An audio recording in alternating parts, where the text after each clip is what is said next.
All right. Hi, you guys. I'm excited to be here with you today.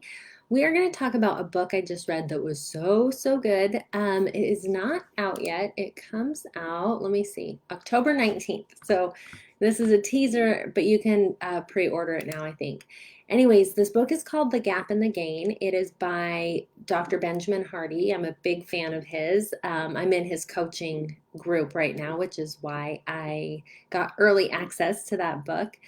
I'm going to tell you a little bit about the concept and how I have seen it work in my life. And it's pretty awesome and it's very simple. And I love when those come together, when it's something that's really powerful and yet really simple, and you can just put it into action right away. So that makes it really fun. So, what this concept is, the gap and the gain, is about the idea of what we measure from. And I'm going to share a quick quote. He says this: most people, especially highly ambitious people, are unhappy because of how they measure your progress. We all have an ideal, a moving target that is always out of reach. When we measure ourselves against that ideal, we're in the gap. That means we're looking, this is me talking, that means we're looking to where we want to go and we're seeing where we're lacking.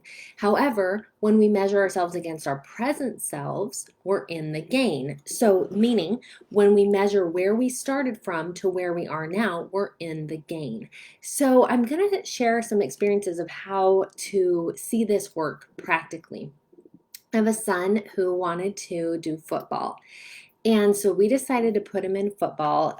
He's 11, cost $500, and we put him in this football program.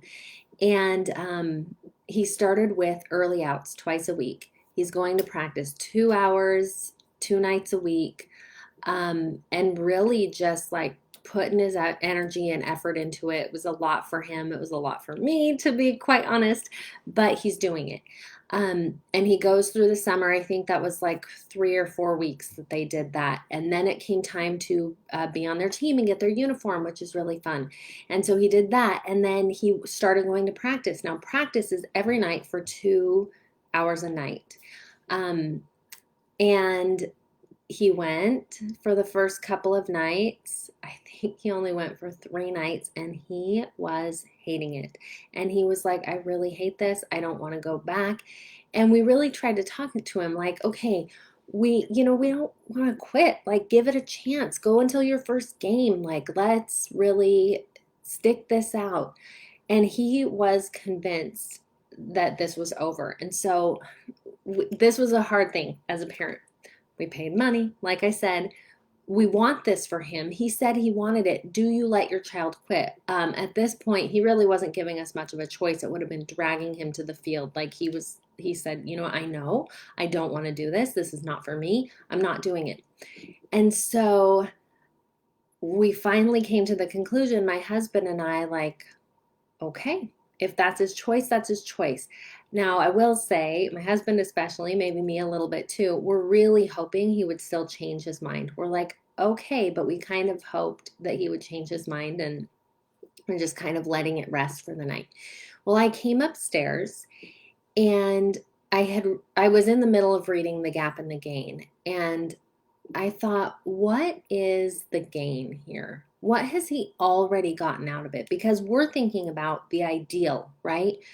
The ideal being he completes the season. He has this experience with football. Maybe he loves it. Maybe he goes on to, be a football player someday. Who knows? Whatever. But that's the ideal. And we're measuring where we are now to the ideal. And I thought, okay, from where he was to where he is now, what's the gain? What has already happened that's good? And I wrote him a letter and I wrote a list of all these things. I saw you work so hard at those early outs. You put so much energy into that. Like, you really gave it a go. You learned about decision making. You learned about making the decision to do it in the first place. And you learned about understanding what you want and what works for you and what doesn't. You made new friends, you met this coach, you learned how to take instruction, you learned new things about football, like this whole list of gains from this about a month that we did football. And I wrote this and I gave it to him. He was so sweet. He came to me later just almost in tears and hugged me so tight and said, Mom, thank you. I love you. I love you. Thank you for that. And it was really powerful for him. Later, I asked him, he actually thanked me like 3 times for this note. And I said, what did you like about that? I wanted to kind of get a feel for, I definitely felt inspired as I was writing it, but I wanted to know what part of it had made a difference. And he said, Mom, it just helped me see that if I quit, well, I don't know if there was an if in there. Quitting football doesn't mean that I'm a quitter. It doesn't mean that I failed and now I'm always going to be bad at this. It just means that it's not right for me right now, and there was still some good things about it. And I thought that was such a mature answer from an 11-year-old, for one thing, but also, it's so cool that he was able to, through this process of the gap and the gain, there were gains. I was able to see it. My husband was able to see it. My son was able to see it. There were gains. And we can reframe this experience instead of like, oh my gosh, we spent $500 and he quit and he didn't even play a game and this is the worst, whatever things we tell ourselves. We're able to look at that and say, look at all the good that came from this month. And that's okay. And bonus gain, I don't have to go to practices 5 nights a week, 2 hours a night. I guess I'm not cut out to be a sports mom, but that's besides the point. I would support if that was what he wanted to do. Anyway, so that was a cool experience with the gap and the gain. Now, another recent experience, 2 days ago, I was at a water park with my kids. My husband was gone. It was just me and the kids. And we got there and around lunchtime. And so I said, I'll wait in line for the food. And you guys wait in line. They were waiting in a line for a snack, which might sound weird, but oh, the lines are super long. So like, okay, this timing will work out. They were like first in line for the snack. And I went in line for the food. And then they came, they had their snack, they were done. And I'm like, okay, now go on a ride and come check back. So they come, they're like, they had basically, I was in line for an hour and a half. So I kept sending them off. Now go on a ride, now come back and check while I'm waiting. I'm waiting in line for an hour and a half. It was hotter than hot at this water park. And I hadn't touched the water yet. We had just gotten there. I was in my swimsuit, just sweating and by myself. I didn't have my phone. Lots of things that could be looked at as negative. And I thought, okay, what's the gain here? What is there here that's better than what I had before? So I started to think of it. Well, first of all, I used to be back there in the line and now I'm here. So I have moved up in the line. It was a very slow line. I also started to think of things I was grateful for. I'm grateful that we have the food pass. So we prepaid for the year and here we are getting food and I don't even have to pay for this. I'm grateful that my kids can go on rides, that they're old enough to be able to go on rides and take my little guy on rides. And they can still have a fun time and they're not here with me. I'm grateful they're not here with me grumbling. There were so many things, right? And I just kept going with this list of things that were gains, things I was grateful for, things that were good in the moment. And it changed the whole experience for me. That hour and a half could have been miserable, but it honestly wasn't. I just found things in that moment. There was music playing. It was awesome. There was this musician playing maybe a snare drum, not sure what it was called.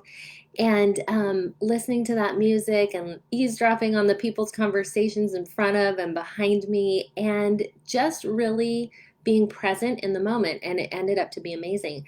And whether this is used in the present moment, the gap and the gain, or as we reframe whatever experiences we've already had, it can really change things. It can really change. It's more than the idea of gratitude, which is great. Like sometimes there's always something to be grateful for, but also this idea of measurement, this idea of not constantly chasing an ideal, not constantly chasing happiness or something that's out of reach or this perfect ideal, right? This perfect thing that we have in our head, whether that's a perfect body or a perfect marriage or a perfect family, but to enjoy what you have now and to see the gain, see how you've grown, see how things are better.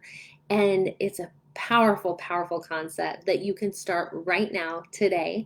I hope this is helpful, and I hope you guys have a great day and see all the gains in this day. And I'll talk to you later. Bye.